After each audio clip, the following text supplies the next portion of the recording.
do you find a competent scholar? You prove yourself through your knowledge, through your work. When it comes to the practical level, you dare to come with a new thought, then you'll be destroyed. Inshallah, slowly, we'll seeing that people are thinking more freely, and people are questioning some of the practices that are performed. And this is why we speak. We speak because of our fear that our youth will reach a stage where they will start doubting the entire religion. The moment that they feel insecure about themselves or about the creed that they follow, they would start throwing different accusations left and right. So this is the mainstream, to be reformist. You know, through what? Through following the traditional path. We're not coming to a third path. We're not calling for a third path. If you want to reach somewhere in Islam, people from each sect must stand against the wrong things that they have inside their own sect. So Sunnis should do that, Wahhabis should do that, Shia should do that, and so on. I always say that, even in the Hawza. I used to say, I'm not going to follow anyone blind. No matter how big the turban is, no matter what title they are, no. And when it comes to the social side, we can sit together, be kind, be good, have good akhlaq, and communicate with each other. You find that aqidah that Allah subhanahu wa ta'ala wants you to follow. What is this aqidah? Believe in Allah, believe in the Prophet that He sent, and believe in the Day of Judgment. Three i'tiqadat that you find in all the religions. Yes. That's it.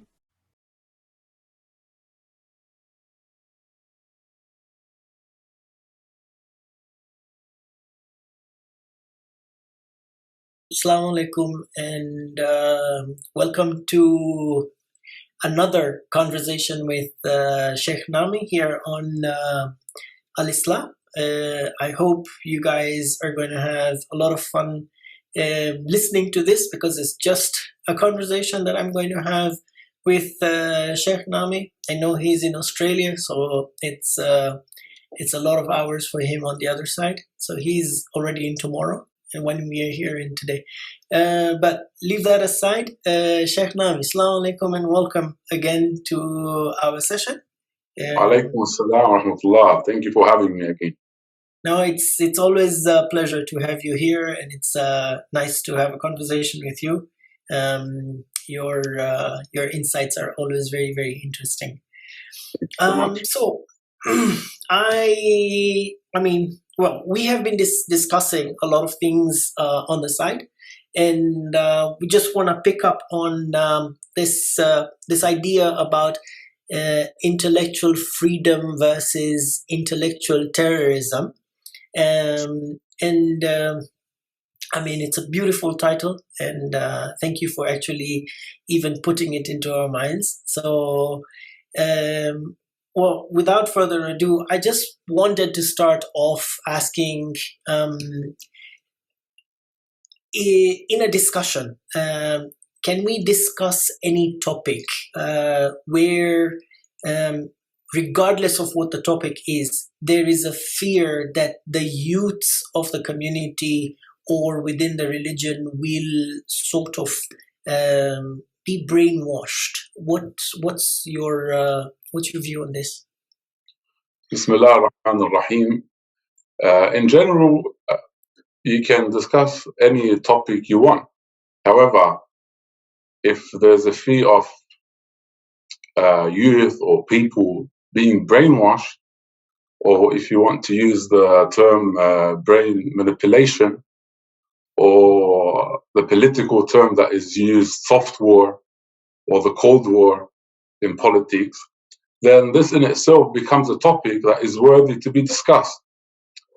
And when there's such a fear that is inflicted upon our community, then there's no space to ask whether we should or we shouldn't, but rather it becomes an obligation on us.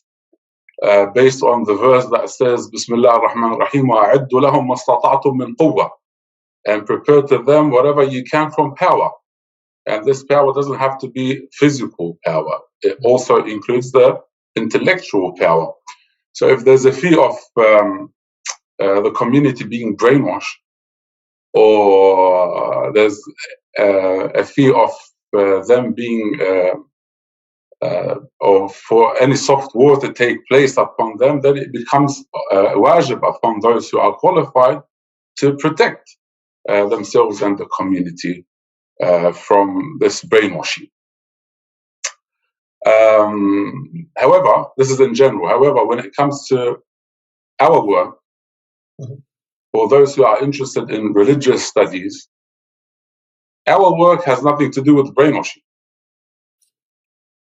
We don't want to brainwash the minds, but rather we want to open the minds. And there's a big difference between the two.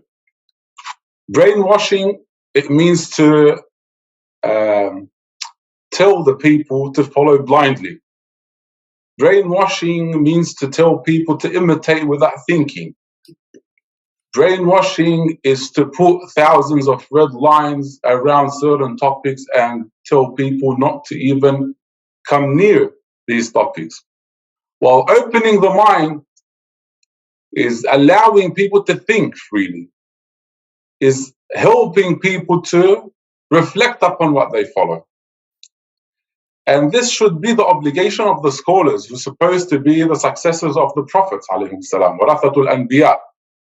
Amir al-Mu'mineen, Imam Ali alayhi salam, in Nahj al-Balagha, when he speaks about the obligations of the prophets alayhim salam, he mentions something very important. He says, لِيُثِيرُ دَفَائِنَ الْعُقُولِ.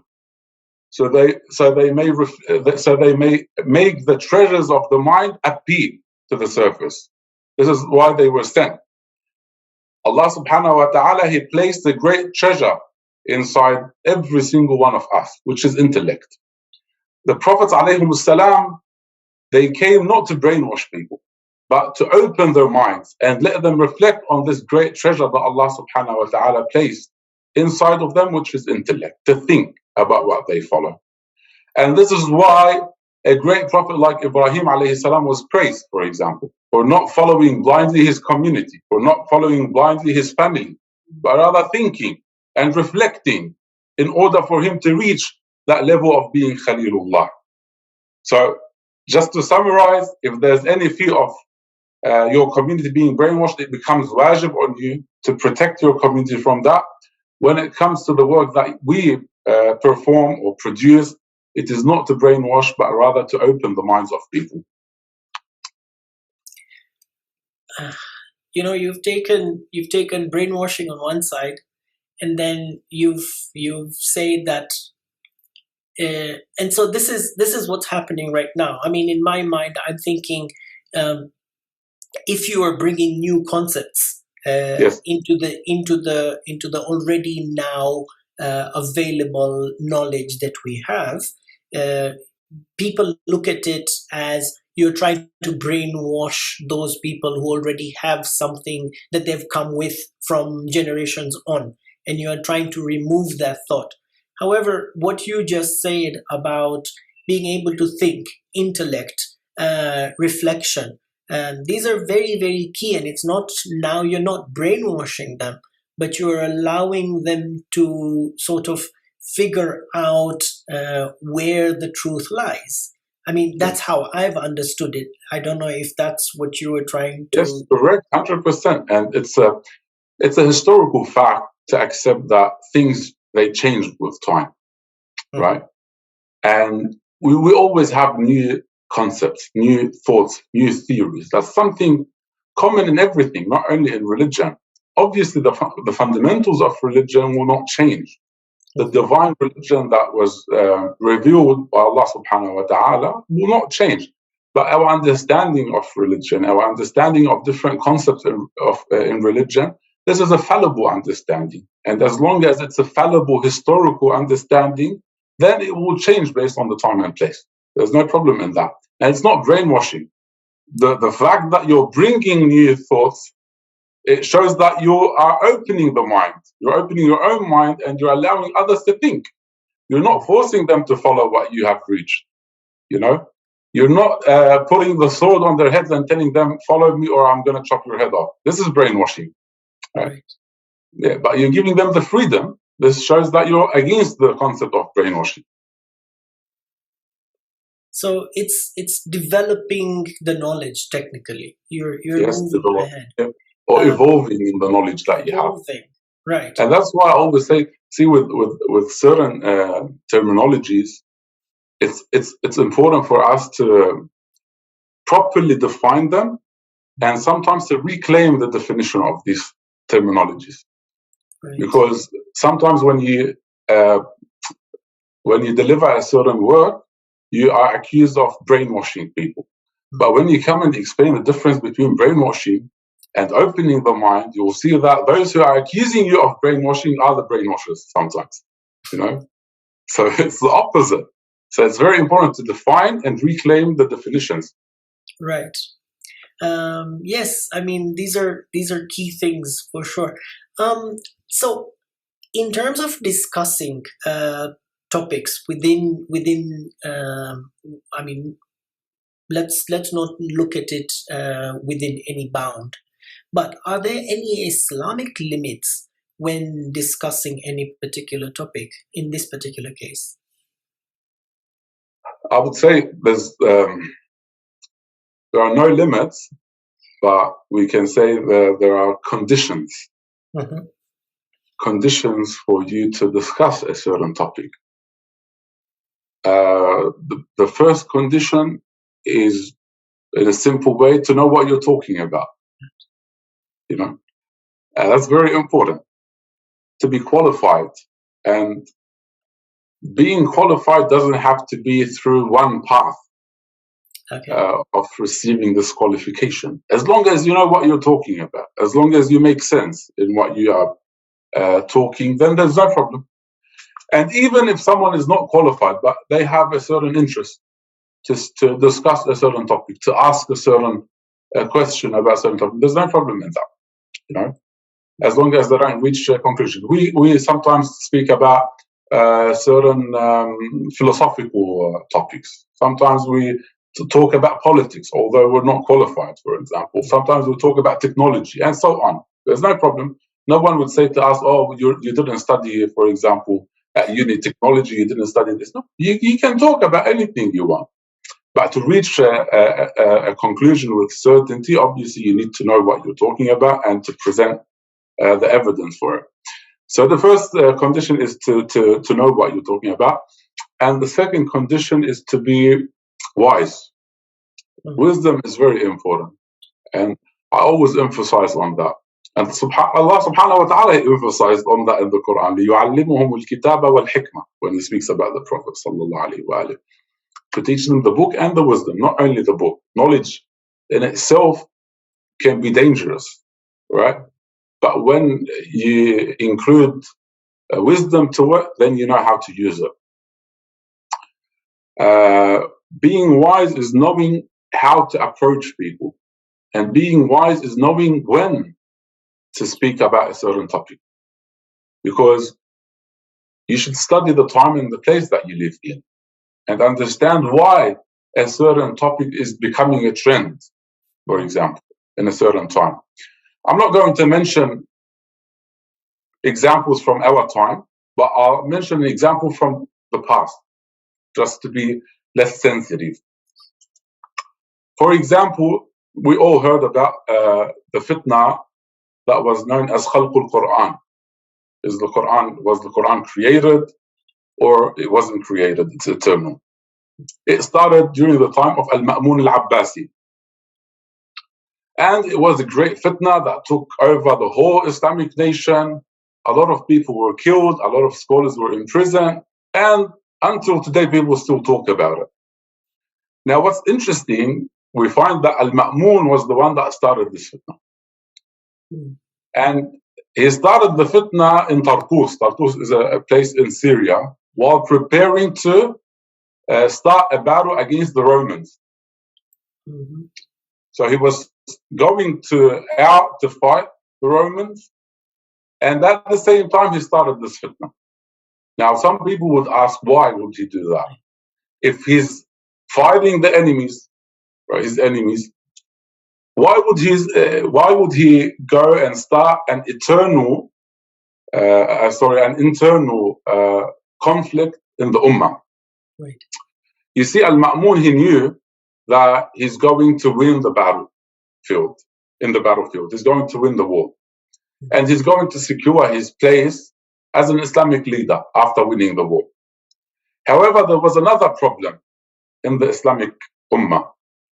The religious authority in the Islamic nation became so powerful and equal to the political power of Banu al-Abbas. So you had the Mu'tazila, and the Mu'tazila, they had different groups, and then you had Ahlul Hadith that appeared to the surface, the Ash'ari, and so on. Some of them, they stood against the Abbasiyin, Banu al-Abbas, and they started certain activities, or they had certain activities against the government. Al-Ma'mun wanted to clean the Islamic nation or community from the heads of the religious power or the religious institution. So he started this fitna. And due to this fitna, he was able to capture most of the leaders of the religious power back then and put an end to them, which ended up in making the religious power less powerful than the political power. That was the reason for starting the fitna of Khalq al-Quran. We find the Imam of Ahlul Bayt alayhim salam, Imam al-Rida alayhi salam, for example, he refused to even give an opinion about this topic, because he knew that being part of it is going to help the political plan that Al-Ma'mun had, right? So they used to ask him about Al-Quran. He used to say to them, the Quran is the words of Allah. It's the book of Allah, and that's it. Not to engage in this topic.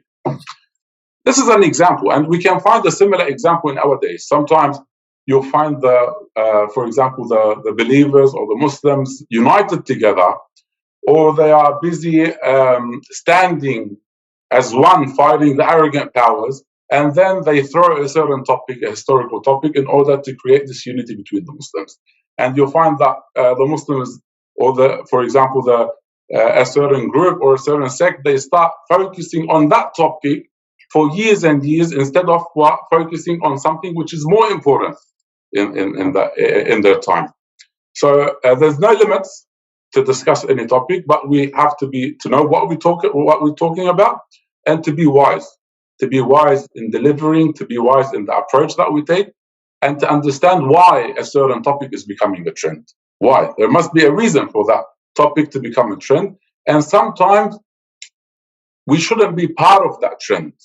Sometimes we should stay away from that trend and stay silent until the time comes for us to speak and present our views. How do you find a competent scholar? I mean, you're saying, yes, the knowledge is important, the topic is important, anybody can discuss whatever is something that they're passionate about. But how do you identify, and where do you find these scholars who can actually impart that wisdom? To be honest, look, when you travel, I'll give you my personal experience. Mm-hmm. When you travel to the Islamic institution, for example, in Qom, in Najaf, or even in other places like Syria, Lebanon, different countries, you sit with different scholars. Sometimes you'll be surprised from some scholars who have a great level of knowledge, great level of wisdom, great level of intellect, views that you've never heard about before. But the problem is there's no one to promote them. Or some of them, they don't like to be promoted. You know, they say if someone wants knowledge, they will find it. It's like someone who is thirsty in a desert, they will find a way to the river or to water. So that's how they think. So there's always, I don't say there's no scholars that are wise, but alhamdulillah, no, we have scholars that are wise, that are intellect, but we need to obviously find them in the religious places, in the religious institutions. You'll find some good people, some bad people, like everywhere. Now, outside of the Islamic institutions, I don't know how to find them. Good luck. If you know how to find them, let me know so I can come and join them, inshallah, outside of the institution. Because this is the problem with when it comes especially to the English speaking communities. Um, I don't want to generalize, but mostly you'll find speakers, right, that deliver lectures, but you don't find many scholars, right? And there's a big difference between scholars and speakers. It's not enough to just study a few years in the Hausa and then have the ability to deliver a certain lecture in order for you to become a scholar, right? So it's a problem, and inshallah in the future we can find more people who reach that level of ijtihad in the West. And I'm not denying that there's none now. Alhamdulillah, maybe there is, and inshallah the believers can find them. That's I mean, in terms of what you were saying, in terms of the knowledge that is out there, you're right. I heard once from another scholar saying that the student only appears, the teacher only appears when the student is ready. So Yeah. I guess it's for us to say, you know, this is the learning that I want. This is where I want to reach. I'll tell you a very simple instance about me. I always used in you know my sajda shukr. I used to say Rabbi zidni ilman, thinking that, you know, wisdom will come into my brains directly. But I got picked up to go and teach a class, and I actually had to learn everything that I did learn. So yes, the knowledge did increase, but it was through my efforts. So yes, you're right. We have to look and we have to learn about how to increase that knowledge, and then I guess when we put it into practice, it becomes wisdom. But yeah, I mean, these are insights that are just, you know, like coming into my brain as you were speaking. Let me go one step further. So, like I said, when we pray for wisdom and for knowledge, it does come. But in terms of Islamic sources that are required during one's research or learning, are the translations that are available sufficient for this knowledge, for this research that we would be doing if we have questions in our heads? It depends on the translation. If the translation is accurate, then there's no problem to rely upon it. However, you know, Arabic is, I don't want to say a complicated language, but you can have more than one meaning to every word. So if you don't have this strong foundation, it may affect your ability to reach a proper conclusion. For example, some people may read the term or the title Shaheed, yes, right, or Shahida, and they would think that it's referring to someone that died in the path of Allah, or a martyr.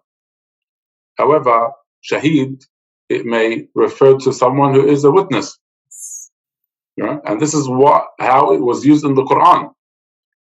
Right? So someone may read a hadith that says referring to someone as a shaheed, and they say, look, this is an evidence that they were martyred. But maybe it's not, because shaheed here means that they were a witness, or that they will be a witness on the day of judgment. Or for example, when it comes to the harakat of Arabic, sometimes changing one harakah, it can change the meaning of the whole verse. For example, if you say إِنَّمَا يَخْشَى اللَّهَ مِنْ عِبَادِهِ الْعُلَمَاء, it means that the scholars are the ones that fear Allah. If you say إِنَّمَا يَخْشَى اللَّهُ مِنْ عِبَادِهِ الْعُلَمَاء, it becomes that Allah subhanahu wa ta'ala fears the scholars. You know, just changing the harakah from fatha to dhamma, it changes the whole meaning of the verse. So having a strong Arabic foundation is important in order for you to understand the terminologies in a proper way. But if the translation is accurate, then there's no problem to rely on it. Okay. I mean, there are books that have been not translated word for word, but at least the concept, the idea. Somebody has sat down, understood it, and then given sort of a short explanation of it. Yes. It actually adds into what you are learning, what you are understanding. And Yes. I mean, for some of us, I mean, lay people like me, I don't have the Arabic. I don't have the knowledge of understanding, something that has been written in its original form. Yes. I mean, most of us read Najul Balagha. Most of us have read, Mufid and his writings, but of course in translation. And we are trying to understand if this has been clarified, if this is sufficient. I mean, it's not going to make us super knowledgeable or whatever, but we have the idea, we have the concept. Do you think this is... Yeah, I'm sorry to cut you off. No, go ahead, because that's the question I was going to ask you. See, when I was speaking about having a foundation, I was referring to those who are trying to reach conclusions or in religion, or in other words, scholars, So if someone is a scholar, then they must have that strong foundation in order to understand Islam from its original sources. However, I agree with what you said, that not everyone is going to be able to go and learn Arabic and become qualified in it, and for them to read religion. This is where the scholars come to place. And we do need to enrich the English Islamic library. May Allah subhanahu wa ta'ala reward some of the scholars in the past who wrote many English books, right? Especially some of them from India, some Sayyids. They did their best. Now, the maybe you'll find some grammatical problems, some eloquent problems there when it comes to the English language, but they did their best.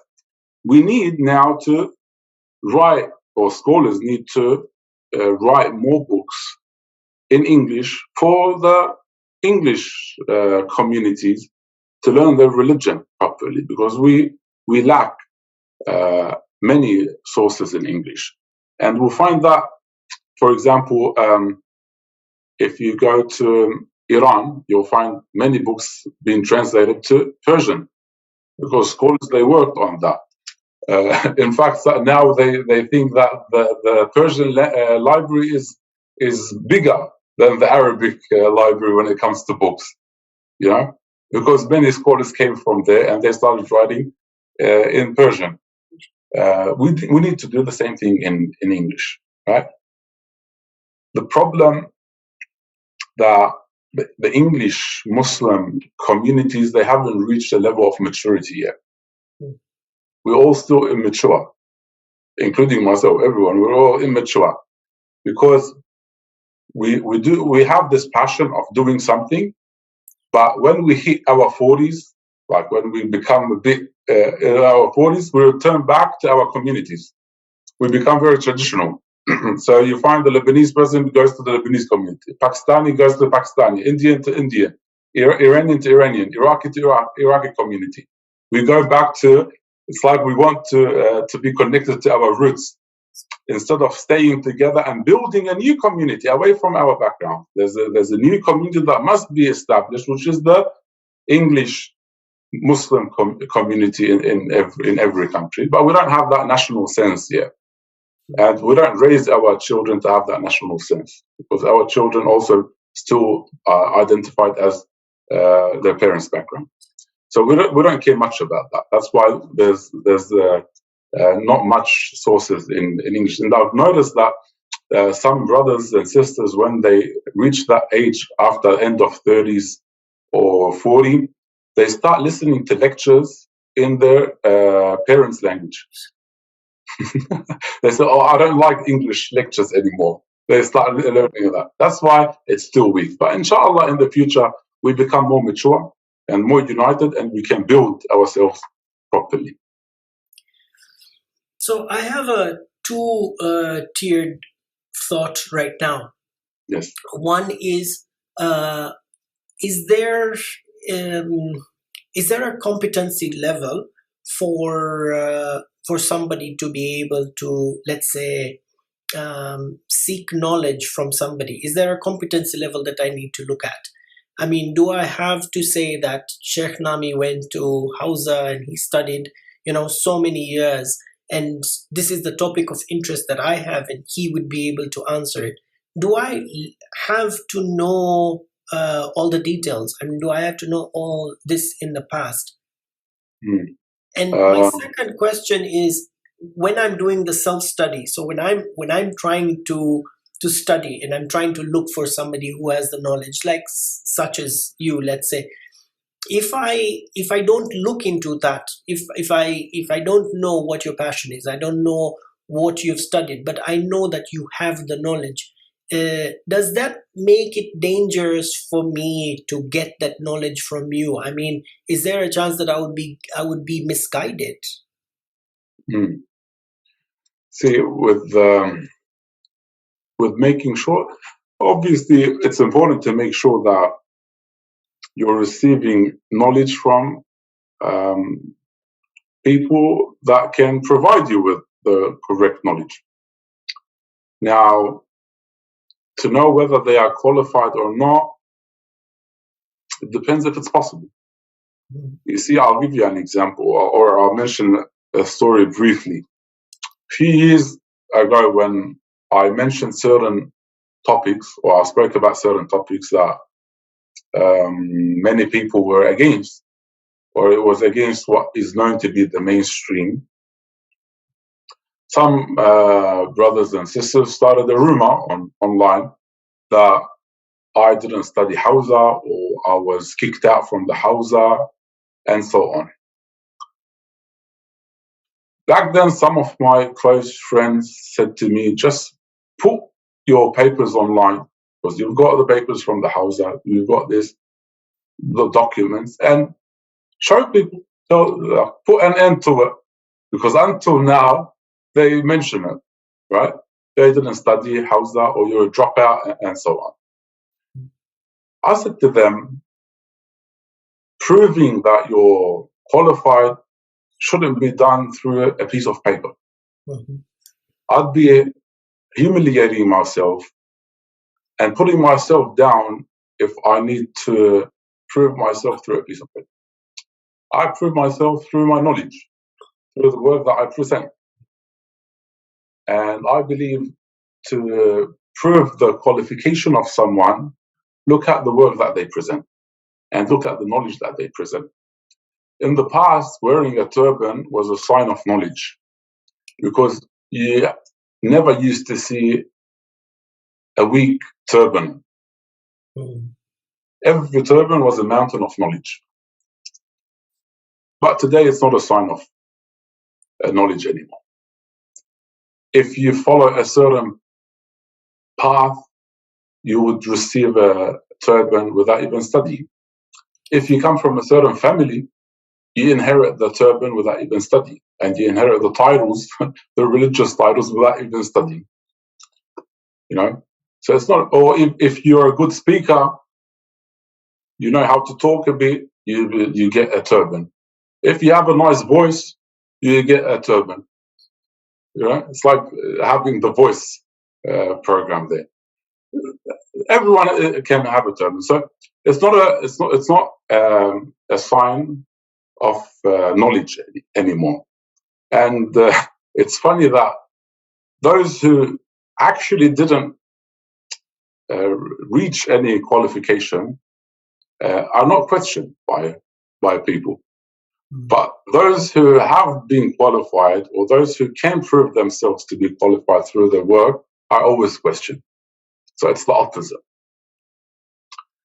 This is why I say there's no need to present your papers because this is not the way that the scholars used to do, or even today they don't do that. You prove yourself through your knowledge, through your work, and let people judge the work that you do if they can. Now, the second question was whether you'll be questioned about getting knowledge from someone that is not qualified, correct? Yes. Yeah. If I'm studying from somebody who's not sort of vetted, then is there a chance for me getting misguided? Well, it depends on the person. If the person is strong in their belief, they shouldn't be misguided from anyone, because you shouldn't take anyone as a prophet. You shouldn't take anyone as an infallible. No one has the absolute truth. So you can take or you can benefit from someone even if they are atheists. There's no problem in that. You can benefit, and always there's a benefit from anyone that you listen to, even if it is to know that there's no benefit. This in itself is still a benefit. But when it comes to religious knowledge, yes, you need to at least have this trust in the person that you're listening to, that they can prove themselves through the knowledge. So you read what they present, you view what they present, and then you judge whether they have this qualification or not. But if in case someone they feel that they will be misguided by someone, then let's go listen to someone else. There's not only one speaker in the world. There's different speakers. If you feel that you're going to be misguided, go listen to someone else and save yourself. There's no problem.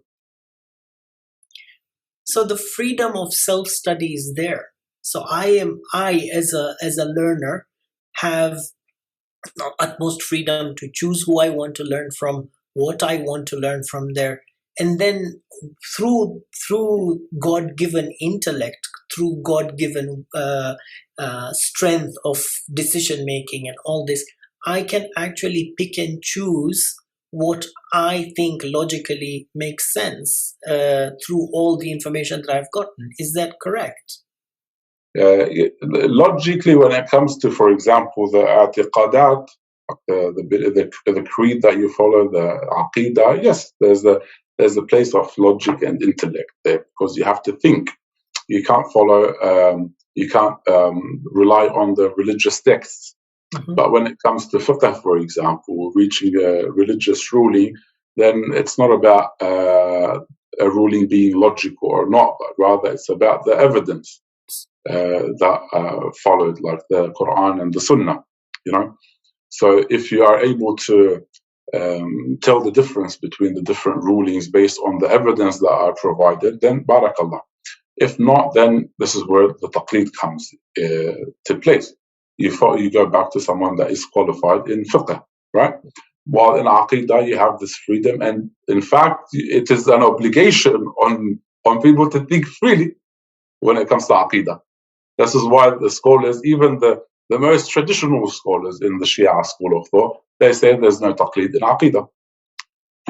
With no taqleed in aqidah, what does that mean? It means that you have to go and study your aqidah yourself. You need to search for your aqidah yourself. You need to prove the existence of Allah. You need to attributes of Allah subhanahu wa ta'ala, prophethood, the day of judgment, and so on. Right? They promote the freedom of studying on your own, or self-study on a theoretical level. But unfortunately, when it comes to the practical level, no. When it comes to the practical level, you dare to come with a new thought, then you'll be destroyed if you come with a new thought. But then they give you lessons and lessons about not doing taqleed and aqidah. So there's a contradiction there, unfortunately. All right, so I've been brought up understanding, knowing, and being taught a lot of things, either from the madrasa or from my parents, and my grandparents for that matter. Should I close the doors of research? Should I forget about going through learning myself and just continue with what I know. I mean, will that lead me to eternal salvation? The only time a person would close the door of research is when they close their mind, or when they are brainwashed. We'll go back to brainwashing, right? When they are taught to just follow blindly, imitate. This is what a great X and Y said, right? This is when you close the door of knowledge.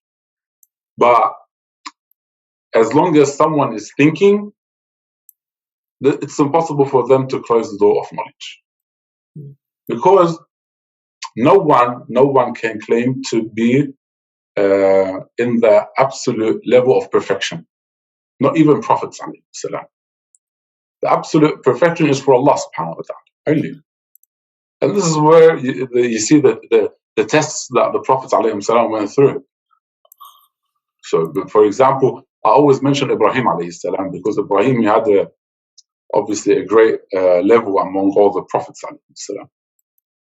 And he was tested maybe the most among prophets alayhi salam. Ibrahim alayhi salam, for him to reach the maqam al-khilla, to be Khalilullah, he had to go through how many tests? What? Because his level of perfection was increasing with every level. The absolute, even with Rasulullah sallallahu alayhi wa sallam, right? We say he's the perfect man, but when we compare his perfection to the perfection of Allah subhanahu wa ta'ala, there's no comparison between them. Allah is the absolute perfection only. And there's some hadith that their knowledge increases every Thursday night, or Laylatul Jum'ah, and so on, with the Imams alayhim salam and prophets. So absolute perfection is for Allah subhanahu wa ta'ala only. Besides Allah, with the creation, they all seek to be more perfect. Even if they are the perfect people, they will still seek to be more perfect. And this perhaps how I can, for example, explain or interpret some of the hadith of Amir al-Mu'mineen alayhi salam. When he supplicate to Allah subhanahu wa ta'ala, also to reach a higher level of perfection. There's no problem in that. Doesn't mean that he committed 1, 2, 3. It doesn't mean that he's so we don't get accused of putting down Amir al-Mu'mineen alayhi salam. No, but to reach a higher level, like the Prophets alayhi salam, there's no problem in that. So as long as we don't have the absolute perfection, we should always seek to increase our level.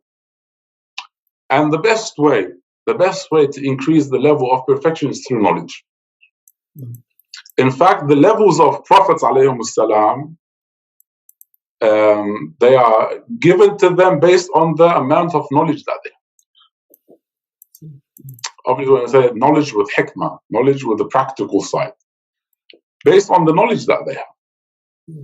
For example, the knowledge of Rasulullah sallallahu alayhi wa alayhi is higher than the knowledge of the Nun, for example, alayhi salam. All right, and so on. So closing the door of knowledge and saying that I have reached the eternal salvation, it means that you close the door of perfection, and you limited your level to the lowest, which is against the intellect. The intellect tells you no, reach the highest. This is part of your fitrah, to reach the highest. You want to be the best in everything, right? So someone that closes the door of knowledge, then there's a problem in their intellect. You know, two things come to mind. The first one is, there is one greed that is, I've been told this, there's one greed that is allowed, and that is the greed for knowledge. Yes. That is not a negative greed. It is actually a positive greed, because you're going towards developing your mind, opening your horizons. And the other thing, touching on what you just said, we used to say back in the day, about practice makes perfect. But we realized over the years that if you're practicing something wrong, then you're perfecting something that's wrong, Yes. and you're continuing on that path. Mm-hmm. However, if you practice something correct, then it's only so. We have to continuously learn, we have to continuously open up our horizons to understand and to perfect something that is correct, and not what maybe our forefathers brought or something like that. Because yes, I mean, I come from the Indian subcontinent. My great grandfathers were possibly not Muslims, and they realized through their understanding, through their learning, that there was a religion which, or there was an understanding that was a little bit better than what they were going through. And yeah, they took that step and they changed. And today I'm faced with questions, with the increase of knowledge, of course, with reading more books, with allowing myself to research and to learn. I'm becoming a little bit better to where I mean, the religion my father was following, the religion my grandfather was following is very different from what I've understood today. So Yes. I mean, we're not stagnating as humans. We're not trees. We're allowed to move. That this is what I've understood. And like, these are things that that should allow us to actually go towards eternal salvation. But anyway, these are my random thoughts that are all No, just 100%, 100% I agree. And as long as we keep in mind that when it comes to the fallible understanding of religion, so keep away the revelation, yes, but our understanding of religion is going to be affected by time. This is what they say, the historical effect upon any topic or any knowledge. We evolve with time. Our minds, they evolve. New theories come to surface. And we need to always upgrade ourselves. I always give this example. I say your phone. If you don't upgrade your phone, you would reach a stage where it doesn't work anymore.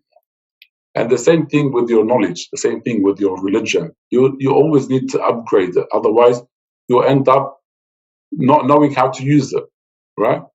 And this is what the effect of history that we cannot escape from, as long as we believe that it's all fallible understanding. So limiting yourself to the past is a big problem. Having a traditional approach to religion is also another problem that we face, unfortunately, today. But inshallah, slowly, we'll seeing that people are thinking more freely, and people are questioning some of the practices that are performed. But still, those who have the power, they don't allow us to speak. I'll give you that story without going into details. I'll try to stay brief. I was helping a certain community, and they have a certain ritual that they perform on the 15th of Sha'ban. So they write a letter and they throw it in the sea or the ocean, I think, and then they believe that a fish will come and eat it, and this fish will pray to the imam and something like that. So I was asked about it, about this topic, and I said, look, people, they practice their religion, because I know how sensitive they are. So I was trying to be more diplomatic at first. I said, people, they practice their religion in a different way. Sometimes there are certain rituals that come from a certain cultural background, but it has nothing to do with the religion. And then someone asked me, no, I want to know, the Imams, alayhim salam, they did that, right? And is that part of religion? So I had to tell him that, no, it's not. It's not part of religion. The Imams didn't do that. There's no need for you to feed a fish and for this fish to pray for the Imam. You can pray to Allah subhanahu wa ta'ala directly. And without the need of that. Then obviously I was kicked out from that place, and I wasn't allowed to speak anymore to that community. Why? Because you just, and in a respectful way, I'm always respectful in my approach. and I try not to be aggressive. But with that, people who have power, they don't allow that, allow you to do it. But Alhamdulillah, the youth, that's the good thing. The youth, they always stand on the side of intellect and the side of logic. And this is why we speak. We speak because of our fear that our youth will reach a stage where they will start doubting the entire religion. We speak because we fear that our youth will leave the religion. And we have seen that in certain places. We speak to protect our youth. We speak to tell our youth that religion is different than the way it's practiced by your families or by your community. You know, this is the work, and this is what we're trying to achieve. And inshallah, we'll continue in doing it as much as possible. So, so one conclusion on a certain topic does not, I mean, is it, I mean, if it is discussed by different scholars, or it is an established sect or something like that, there's no one single conclusion, right? In terms of what you were saying. There's no agreed conclusion or anything in religion. Even when it comes to the tafsir of Bismillah ar-Rahman ar-Rahim, you find different opinions. When it comes to Allah subhanahu wa ta'ala, you have different opinions. Sifatullah, different opinions. Tawheed, different opinions about Tawheed. Right? When it comes to Nubuwwah, everything, there's different opinions. For someone to reach a different opinion than what the ijma' is upon or what is known, there's no problem in that. This is what ijtihad is. Ijtihad is not for you to imitate. You know, I call it doing taqleed in your ijtihad. Some people, they do taqleed in their ijtihad. They say, oh, this is 1, 2, 3 of the sources, and this is the conclusion. Then you'll find that, for example, Sayyid al-Khou'i mentioned the same discussion. They just did taqleed for Sayyid al-Khou'i, for example, in their ijtihad. Ijtihad is not just following or imitating. Ijtihad is studying Islam through its original sources, through the Quran, through the Sunnah, through the ijma', through the aql. And ijma', there's 9 different ijma'. And reaching the conclusion that you believe to be correct. And we don't say that, or no one should believe that whatever they reach is 100% certain or 100% correct. No one can say that except the ma'soom. If someone is connected to Allah subhanahu wa ta'ala, like the Prophet alayhi salam, they can say this is a revelation and be 100% certain about it. But for fallible people, they can't say that. They say, this is what we understand. Between me and Allah subhanahu wa ta'ala, this is what I understand. Even if it's against everyone. But at the same time, same as I give myself the right to reach a certain conclusion and to believe that it is the truth, I also have to give the right for others to reach a different conclusion and to believe that what they have reached is the truth. Although philosophically we say the truth is one and there can be multiple, but our understanding of the truth can be multiple. Everyone has the right. And then you discuss based on knowledge. If you disagree with someone and you believe that what they have reached is wrong, discuss with them in a respectful way, like the Prophet ﷺ used to discuss with non-Muslims, in a respectful way. You know, the problem is with intellectual terrorism, where the moment you reach a different understanding than what is known among scholars or what is known among a certain sect, you are straight away being attacked by thousands and thousands of people. The same people that promote freedom of searching or researching when it comes to Aqidah. They tell you, no, there's no taqleed in Aqidah. There's no taqleed in the Aqidah. Why do you fight me when I reach a different understanding in Aqidah? There's a contradiction. There's no problem. I would be more than happy.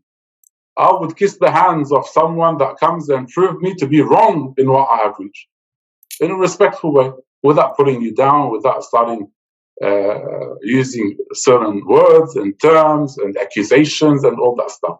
No, in a respectful and through knowledge. قُلْ هَاتُوا بُرْهَانَكُمْ إِن كُنْتُمْ صَادِقِينَ. Present your evidence. This is how I hope, inshallah, we can reach that level of maturity when it comes to knowledge. Now, in English, I don't know, but even in Arabic or Persian or Indian, we haven't reached that level of maturity. Because the moment you see a scholar presenting new views, they end up in house arrest. They end up being forced to stop. They end up being at home, right? In English, forget about it. In English, mention a view, you sit at home and you'll be talking to the screen. You've just answered my next question, which is as a primary responsibility for us is to guide our family members, people who we love and people who we want to see amongst us in terms of our knowledge. How do you convince the family of this new research, this newfound knowledge that you've come across? I mean, like, how do you do it without being opposed?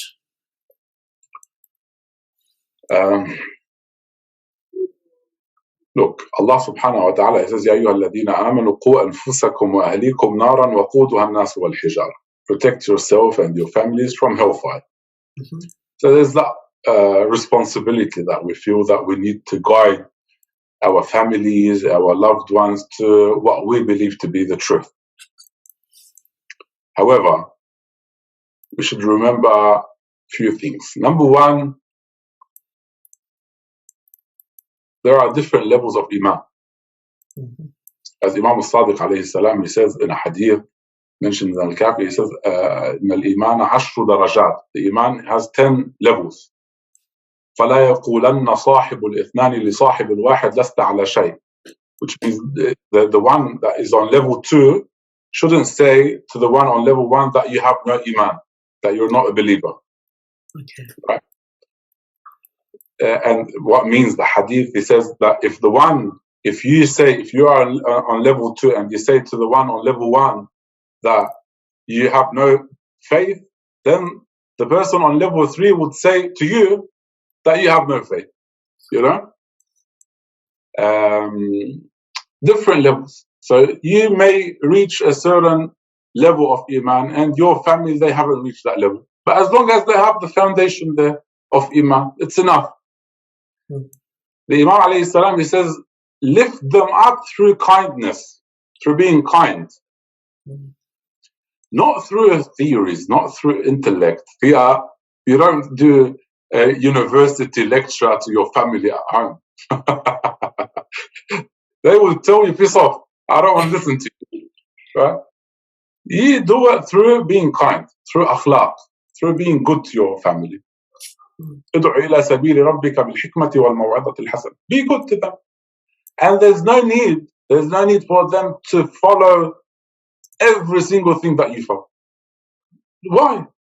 The truth is, in this life, the only thing that you can change and control is yourself. Yeah. You can't completely change and control anyone else. Not even the pet that you have at home. If you have a pet, you can't change it. You can change yourself only. So focus on yourself. And as long as your family, they have the basic foundation of Iman, they believe in Allah subhanahu wa ta'ala, they believe in Rasulullah sallallahu alayhi, in the Prophet, or the Day of Judgment, that's it. That's more than enough for the salvation.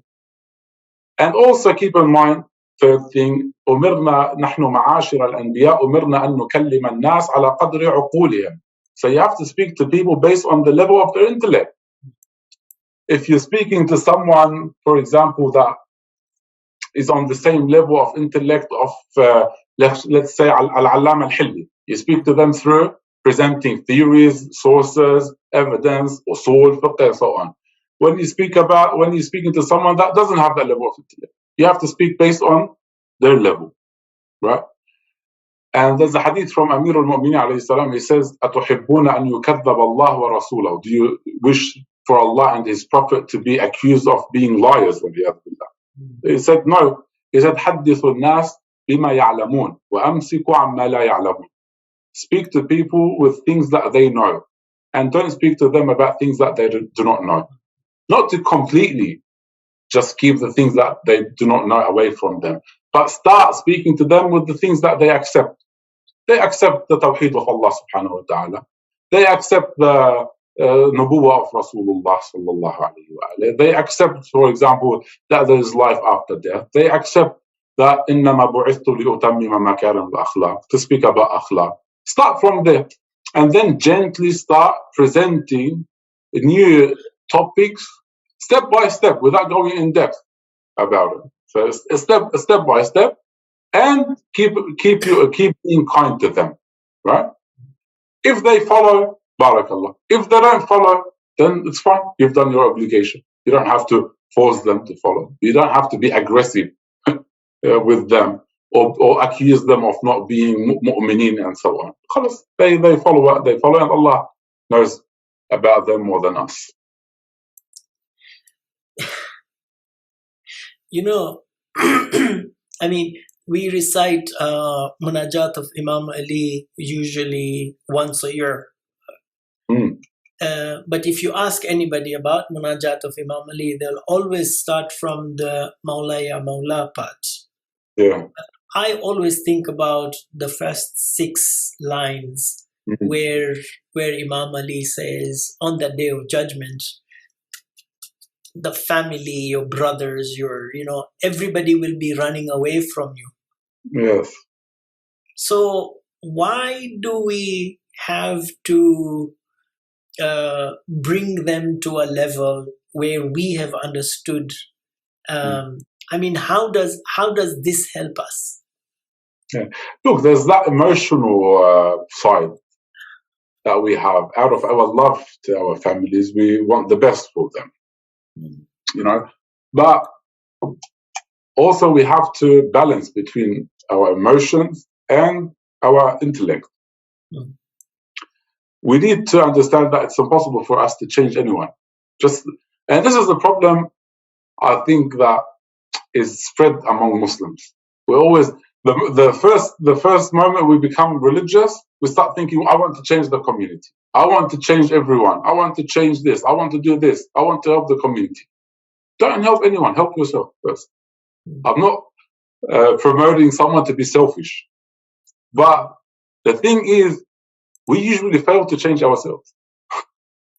It takes us years and years to be able to change a small thing inside of us. Why would we be worried about changing others? Start changing ourselves first. Even if we have reached a certain conclusion, we said that no one has the absolute perfection. So how do you know that this conclusion is the right conclusion? Why do you submit to this new conclusion? Just because it's different than the other conclusions? Maybe you are a 4th conclusion that is wrong from the other 3. So there's always a way, or there's always a place for us to learn more. وَمَا أُوتِيتُم مِّنَ الْعِلْمِ إِلَّا قَلِيلًا. Yeah, we're not given from knowledge except a little. Only a bit of knowledge we were given compared to the knowledge of Allah subhanahu wa ta'ala. Guiding, yes, we love the best for our families. But we should understand that Allah subhanahu wa ta'ala, He judges people based on their level of intellect. There's a hadith about Ayman. When the Imam alayhi salam, he speaks about, he said, Ayman, she didn't follow the Ahlul Bayt alayhi salam. And he said, and the Imam says, Wallahi innaha fi jannah. But Allah, she is in heaven. Right? Why? Because based on the level of her intellect, based on the environment that she was in, she was able to reach that. This is the Imam that she has to follow. Let's see. Now she has to believe in the Imam. She has to believe that the Imam is infallible. The Imam knows the unseen. The Imam flies. The Imam goes under the sea. There's no need for all that stuff. So different levels. So if we ensure ourselves that our families are fine, our loved ones will be fine, Allah subhanahu wa ta'ala will care about them more than us, right? They don't have to follow the same opinion as us. I don't share many of my views with my family. right? Probably they would think I'm insane if I if I mention all my views. Certain things they stay between you and Allah subhanahu wa ta'ala. Imam Zain al-Abidin, he says a poem for him, or attributed to him. He says, if people know if people know what is in my heart, they would have killed me, from the knowledge that he had. So certain things, again, you can't speak about them. Your family are fine. Be good to them. Teach them how to be good, and that's enough. You know? We need more akhlaq. We don't need more theories. Theories, they come and go. It doesn't change anything in our lives. We know this and that. And how did it help me in my life? People, they become the best professors, but when it comes to the practical level, they have no akhlaq. No, what I care about is them having akhlaq. What I care about is teaching my family, to teach my kids to be good to themselves, to be good to others, to represent Islam through akhlaq, not through theories. You know, this is more important, I think, than caring much about what theories they follow. You know, you've brought a different understanding of ignorance is bliss for me right now. Inshallah, we can all benefit, including myself. Now with the discussion, things are coming to the surface. Like we didn't prepare anything, so we're both benefiting here from whatever we're speaking. Yeah, inshallah. True, because at the end of the day, I don't want to be tested with the knowledge you have. I'm going to fail at that particular exam. I'm going to fail. So, yeah, you're right, because people would not be able to understand and fathom the knowledge that you have. Like Imam Jafar Sadiq said, as you said, that they would kill him because they would not be able to fathom. They don't have the intellect. They don't have the strength to accept that knowledge. So yeah, for them, ignorance was bliss. That's how I've understood it. But yeah, inshallah, as long as it's ignorance is a bliss if it encourages us to learn. Yes. And not to stay in that state of ignorance, right? No, not at all. Because then the level would be the level of a person would be nothing if it was ignorant. Yes, but when it encourages them to study, to learn, then yes, obviously it would be a blessing. And I mean, you've touched on this. You've said that our fitra. The question we are going to be asked one day is, where you were sent at a certain level. Did you go higher than that, or did you go lower than that? Did you read the angels, or did you go back to the animals? So that's more important than the ibadah, by the way, than the rituals that we perform. Knowledge is more important, you know. Sa'atu tafakkur, for example, they say an hour of reflecting or thinking is better than 100 years of ibadah. There's a story, I don't know if I've mentioned that before with you, about one of the worshippers of Banu Israel. So it's a hadith that Ibn al-Kafi also mentioned, by Imam Sadiq alayhi salam, I believe. Anyway, he mentions this story. I'll mention it briefly. That a worshipper from Banu Israel, he used to spend his days and nights worshipping Allah subhanahu wa ta'ala, praying, fasting, and so on, doing the rituals, the sacred rituals. So one angel, he said, what a great level this worshipper is going to have on the Day of Judgment. Allah revealed to this angel that this person would not have that big, high level on the Day of Judgment. His level is not that high. The angel was surprised. How is that possible if he's dedicating all his life for the sacred rituals that they follow Banu Israel? Allah said to him, what it means, go down, reveal yourself to him as a human being and stay with him. So he went down, he stayed with the Abid, that worshipper, and he asked him, what do you ask for? Are you happy with God? But he's like, yeah, I'm happy with everything except one thing.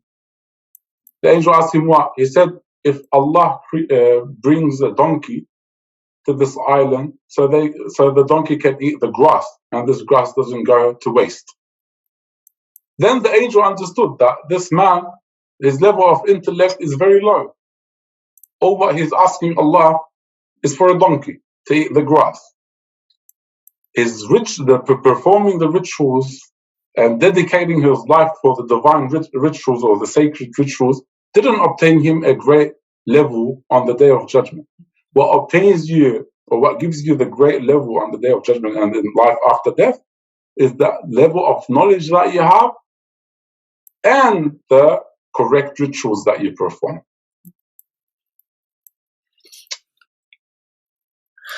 Okay, so with what we've been doing, having a conversation, we've been discussing this and that and whatever, and sometimes, of course, we ask questions and we say something that's not conforming with the mainstream, so to say. And what's happened is the wider community has labeled, such conversation funded by the Saudi, and oh, you guys are Wahhabi agents and stuff like that. So, I mean, if these people are already forming a negative sort of opinion about us, we're talking about intellect and developing ourselves where we are at our level. Yes. Should we be sort of change agents for these people and tell them, look, you just need to read a little bit more. You just need to go deeper into what we are trying to say, what we are trying to explain. Is it on our onus, really? Look, there's two things about being against the mainstream. If you remember when we first started, I said we need to define and reclaim certain definitions. I believe the mainstream in Islam is to reach a conclusion based on the evidence that you have. This is the mainstream. Even if this conclusion is different than all the conclusions that all the scholars reach, it will still be a mainstream. Mainstream is not to imitate. Mainstream is not just to follow blindly. Mainstream is not just to accept what is accepted by the common. This is not the mainstream in Islam. This is against the spirit of religion. Mainstream is to reach a conclusion based on the accurate and correct evidence. This is the mainstream. So if you reach a conclusion that is different than all other scholars, no one can come and say to you, this is not a mainstream view. We always use this term. That's not correct. The mainstream is ijtihad. And this is what ijtihad is, as long as you can provide correct evidence. Now with accusations, this is something common from the beginning of history until today. And it will continue to the day of judgment.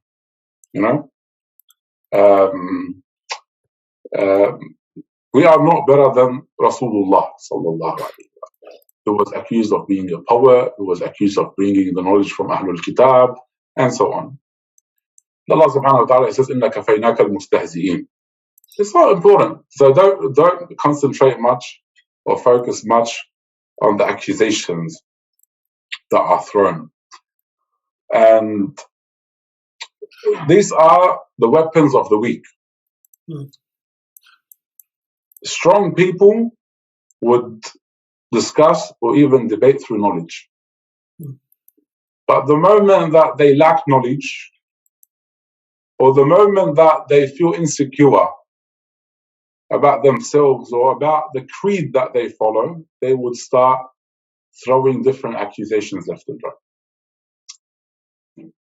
Now, there is a problem of trust between those who classify themselves to be the traditional path and those who classify themselves to be the reformist path.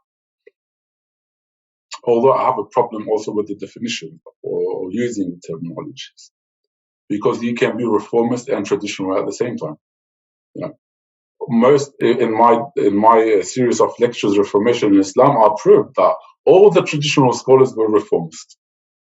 Yes. From the Sunnis and the Shia, they were reformists. Being a scholar is to be reformist. And they used to fight for that title, Al-Mujaddid. Everyone needs to stick it to themselves. Al-Mujaddid, Al-Mujaddid, Al-Mujaddid. Al-Mujaddid. Why? Because this is the main, This is the mainstream, to be reformist. Through what? Through following the traditional path. We're not coming to a third path. We're not calling for a third path. So there's that trust issue between both groups. It's important sometimes to stop and look at the psychological side of it. These people, those who classify themselves to be traditional, they fear that the reformist path are trying to change the religion. They fear that the reformist path are trying to destroy a certain path, right? So we need to try, or those who classify themselves as reformers, they need to try to be less aggressive than the traditional side, because the traditional side are always aggressive. So we shouldn't approach their aggression with with being more aggressive. We have to be kind. We have to be patient and follow the path of the Prophet sallallahu alaihi wasallam. إنهم اللهم اغفر لقومي فإنهم لا يعلمون. We say that, there's no problem. They accuse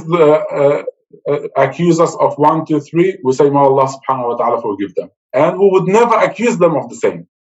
We would never come and accuse them of being agents for a certain country or working for the West. Although, subhanallah, I have to mention that some of those who classify themselves to be traditional turbans, you always find them standing with the arrogant powers. And in the West, shaking hands with the arrogant powers, taking photos with the arrogant powers, taking side with the views of the arrogant powers. Right? Day and night. Or even when the United States started the propaganda against China, you had some Shia turbans starting a propaganda against China. These are the traditional scholars. But on the other side, many reformist scholars or personalities, they stand firm, or they have a firm stance against the arrogant powers. And they always speak about the different political things that happen, whether in the West or in the Islamic countries. No one is more brave than, I should say that, not to be arrogant, but no one is more brave than us when it comes to standing against the arrogant powers and the political games of the arrogant powers. No one speaks more than us to come and to be accused of being agents for the Saudis or agents for the Wahhabis or agents for certain countries. It goes against what we are presenting. We never speak that. And even with the knowledge, let's keep politics away, even with the knowledge, no one is trying to say that this path is wrong and the other path is right. When we raise certain questions about a certain sect, it doesn't mean that we believe the other sect is better. The thing is, if you want to reach somewhere in Islam, people from each sect must stand against the wrong things that they have inside their own sect. So Sunnis should do that, Wahhabis should do that, Shia should do that, and so on. We're not trying to weaken, again, the school of thought of the Ahlul Bayt alayhi salam. And we are proud to be from the followers of the Shia school of thought. I speak about myself and I speak about the brothers. We are all proud to be from the followers of the Ahlul Bayt alayhi salam. We don't accuse others that they don't follow the Ahlul Bayt or they don't love the Ahlul Bayt. And also, we shouldn't, or we call for others not to accuse us of such a thing. We are proud to be from the followers of the Ahlul Bayt. We are proud to be from those who benefit from the knowledge of the Ahlul Bayt alayhim salam. And we do all our work to protect the path of Islam and the path of Rasulullah sallallahu alaihi wasallam and the path of the Ahlul Bayt alayhim salam from being taken to places that will end with people doubting their religion. Right? So we shouldn't concentrate much about the accusation and always try to be patient and wise And we ask Allah subhanahu wa ta'ala to forgive them for all the accusations that they say, and not to do the same to them. The work that you present can prove whether you are an agent or not, right? The stance that you take can prove whether you are working for a certain country or you're working for Allah subhanahu wa ta'ala. Our new generation youths are asking a lot of questions. Yes. We've talked about kindness, we've talked about patience, we've talked about akhlaq, we've talked about a lot of things. What would be your advice to those who are getting information from different sides, collecting information from their past as well, from their families and from their communities, and now are going into sort of deeper research, and are being being told that they're losing their faith or they are at the brink of losing their faith? What would be your advice? And this is my final question. I always used to advise myself before going to Hawza, in Hawza and after Hawza, not to follow anyone blindly. I always used to say that, even in the Hawza, I used to say I'm not going to follow anyone blindly. No matter how big the turban is, no matter what title they are, no. And never believe that someone have the absolute knowledge. The absolute knowledge doesn't belong to one person or one path. For those, especially with the different views that we have today and the fitna here and there, we need to return back to the foundation of religion. I always say that, to the basics of religion. Presenting theories sometimes can lead people to escape from religion. Just theories, because it makes religion dry. We need to concentrate on the practical side, on the social side of religion. It's possible for you, let's give an example at university. At university, you'll find students or even professors, they have different views about a certain topic.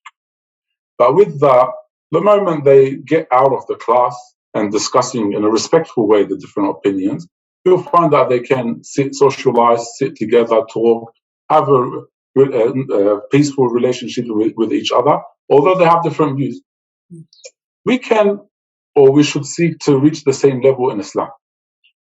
It's possible for us to have different views. It's possible for us to understand religion in a different way. But let's leave that intellectual discussion to the right places. And when it comes to the social side, we can sit together, be kind, be good, have good akhlaq, and communicate with each other. Focusing on the practical side, focusing on akhlaq. يَسِّرُ وَلَا تُعَسِّرُ يَسِّرُ وَلَا تُنَفِّرُ, as the Prophet it says, keep things easy, don't make things complicated. There's a place for certain discussions, but the social side, we need to concentrate on akhlaq. And through your good akhlaq, you can attract many people to you. Now, I'll mention this as an example for, inshallah, those who are preaching religion in the West and so on. In the past, maybe I had different understanding of religion, and I was perhaps a bit extreme in my understanding of religion. Back then, I wasn't able to even communicate with the Shia, let alone non-Shia, because I was a bit, I think, extreme, aggressive, immature yet in my thoughts. And that's something normal with everyone. You need, as we said, to evolve and change and not to limit the door in front of you.